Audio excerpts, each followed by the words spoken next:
لكل منا روتين مثالي حابب يشتغل عليه ويحققه علشان شايف انه ده اللي هيكون بيديله طاقة أكبر ويخلي يومه أكثر إنتاجية.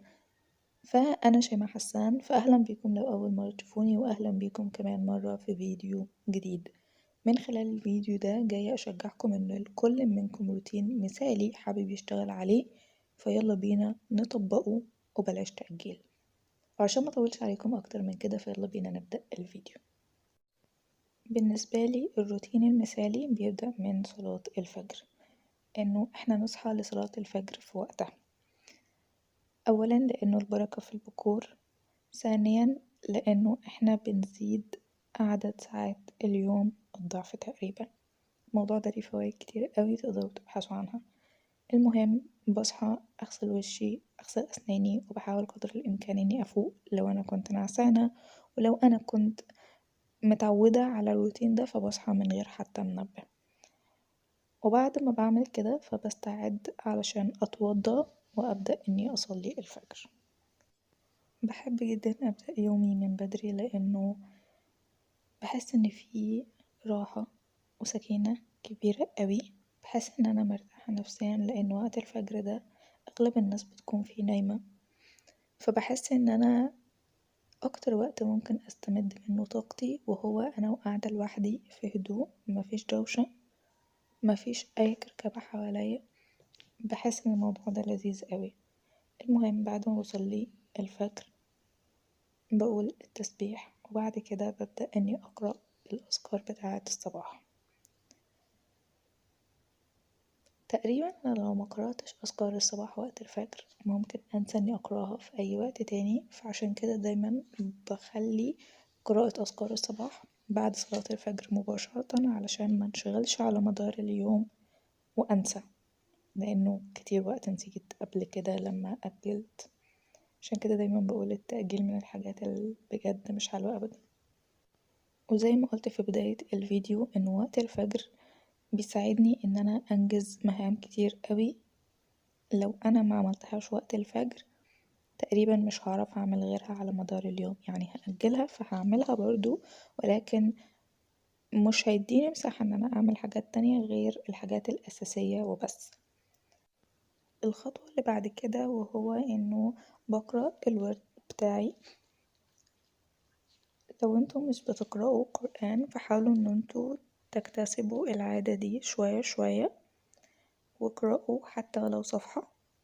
ما اعتقدش الموضوع هيبقى صعب عليكم، وحاولوا ان انتوا تربطوه بعادة تانية هي موجودة بالفعل زي الصلاة.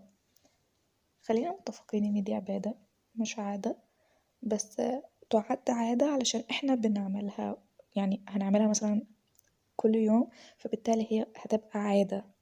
بس ما ننساش ان اصلها عبادة، واتمنى ان احنا نستخدم الحاجات دي كعبادات مش عادات، اللي هو مجرد مهام اللي هو يلا هننجزها علشان نبقى فاضيين للي بعده. حاسة انه كتير ناس بقت بتعمل الموضوع ده، فهي عبادة مش عادة. العادة هو مسمى احنا بنقوله للحاجة اللي بنكررها كل يوم، ولكن كأسلوب استخدام ما ينفعش نقول على العبادة عادة. ده من وجهة نظري، علشان أوقات لما تكون عادة احنا بنحاول نستعجل. بحس ان العبادة ما ينفعش نستعجل فيها، واحنا بنستعجل لما بنضغط الحاجة مع اللي بعدها، عشان كده بنستعجل. فحاولوا ان انتوا تلتزموا وتقضوا كل مهمة في وقتها عشان ما تحسوش بالضغط ده. ومن الحاجات اللي بحب أنجزها وقت الفجر وهو القراءة. مش بالضرورة يكون قراءة، أنا بالنسبة لي تطوير الذات في حد ذاته مش بالضرورة قراءة، ولكن أنا الفترة دي زي ما اتكلمت في روتين ال90 قبل كده إنه أنا الفترة دي هستخدم تطوير الذات من خلال القراءة. برغم إن الكتاب اللي أنا بقرأه حاليا بصراحة زهقانة منه زهق مش قادرة أوصف لكم، ولكن أنا قررت إنه أوكي تمام، ها يلا. يعني بضغط على نفسي بصراحة وبجبرها ان انا اخلص الكتاب ده. مش عارفة اول مرة اقرأ كتاب امل منه وما سيبوش على طول. يعني انا قرأت تقريبا نصه وما سبتهوش، فقررت ان انا اكمله. ليه معرفش، بس أنا حاسة إني ممكن أطلع إلى حد ما ولو بمعلومة منه. الله المستعان بجد على الكتاب ده. هبقى مبسوطة انبساط كبير لو خلص، عشان أنا هبقى فرحانة إن في هم وانزاح من على قلبي. لو أنا ما عملتش عادة القراءة، هو أنا بعملها دايما، هو أنا كده كده بقرأ كل يوم قدر الإمكان بصراحة. وهتعرفوا ده من خلال تتبع روتين 90 لما أنزله لكم. مش عارفة في فيديو تاني أو في الفيديو ده، مش عارفة. المهم،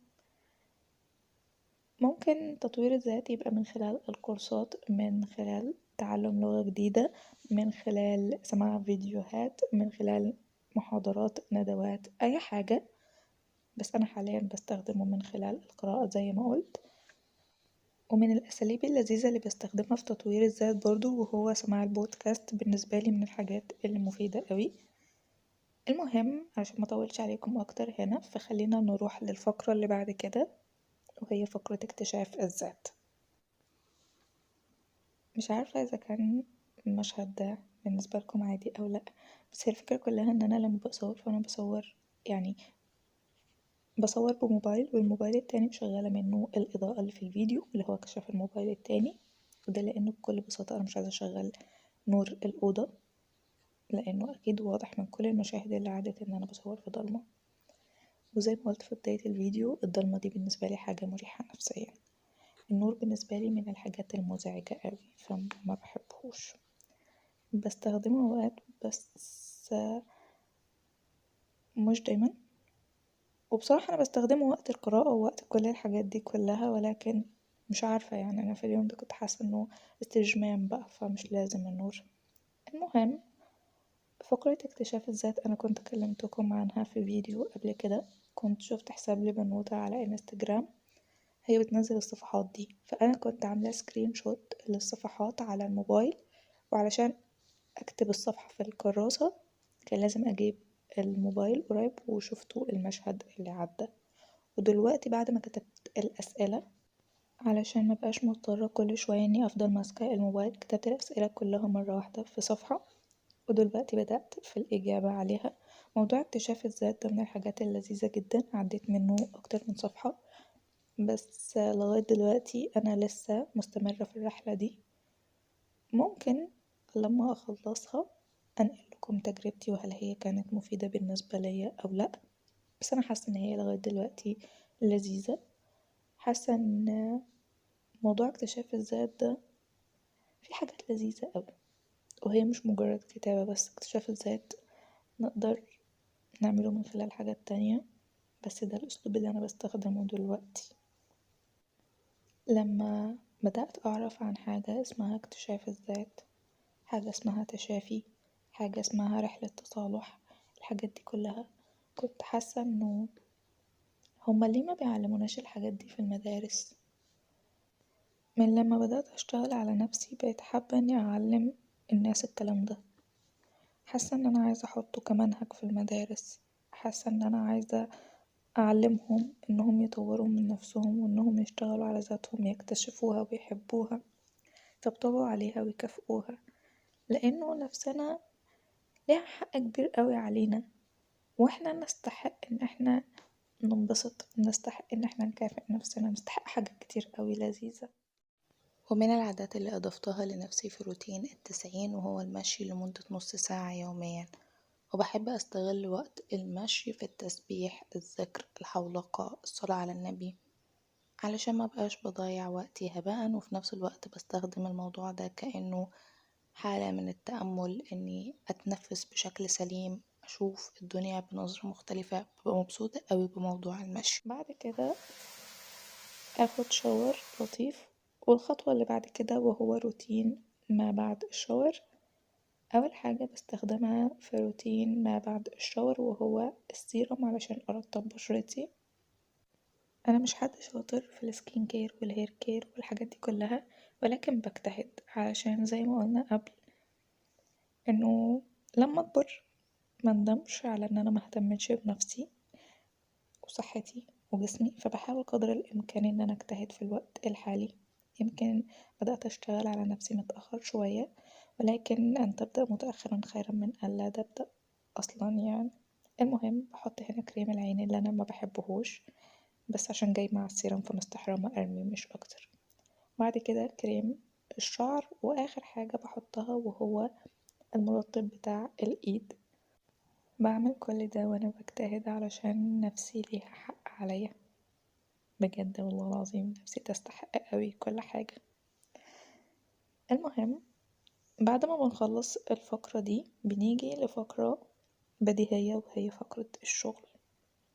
الفترة دي معايا اوردرات محتاجة تخلص، فقررت انه اشتغل عليها، لاني بقالي كتير قوي بماطل فيها. اول مرة يجيلي اوردر واجله بالطريقة دي.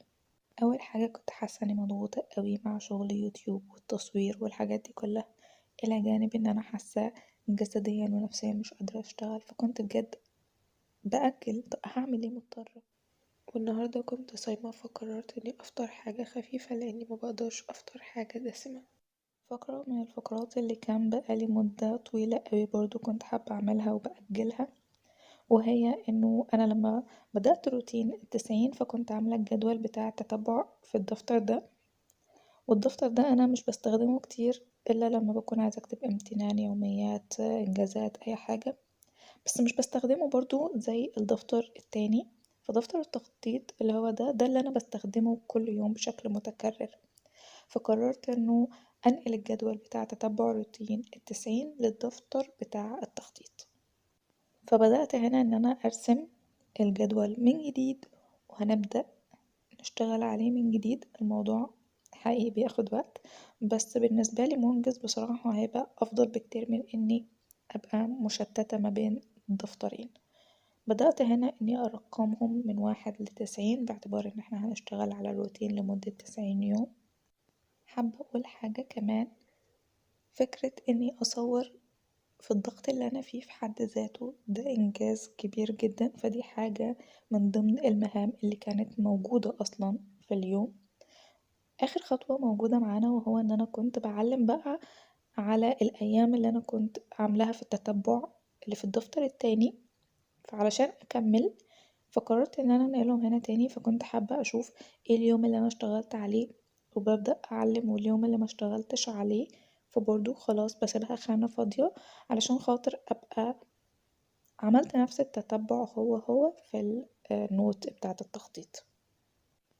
لو في اي مشكلة في الصوت فياريت تتلاشوا كل الحاجات دي، او حتى في ترتيب الكلام، لانه هو فيديو بجد ارتجالي وحتى تصويره عشوائي، فخليكم في المضمون وبلاش ندقق على الحاجات اللي هي ممكن تكون بسيطة. المهم هنا كنت خلاص خلصت التتبع، وهنا بوريكم شكله. يعني تقريبا الرياضة اشتغلت عليها كلها، وجهاد النفس هو القراءة اللي كان فيها خلل شوية، بس أنا مبسوطة جدا وفخورة بنفسي إن أنا قدرت أعمل التتبع في الدفتر بتاع التخطيط، وإنه كله قدرت أضمه في صفحة واحدة عشان ما أكونش مشتتة.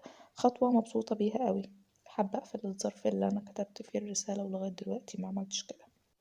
ومن الحاجات اللي مهمة جدا جدا جدا واللي بحب أعملها على مدار يومي هو إني أقعد مع أهلي قعدة لطيفة. ومن الحاجات المهمة واللي دايما بنصحكم بيها وهي كتابة قائمة المهام من قبل بيوم.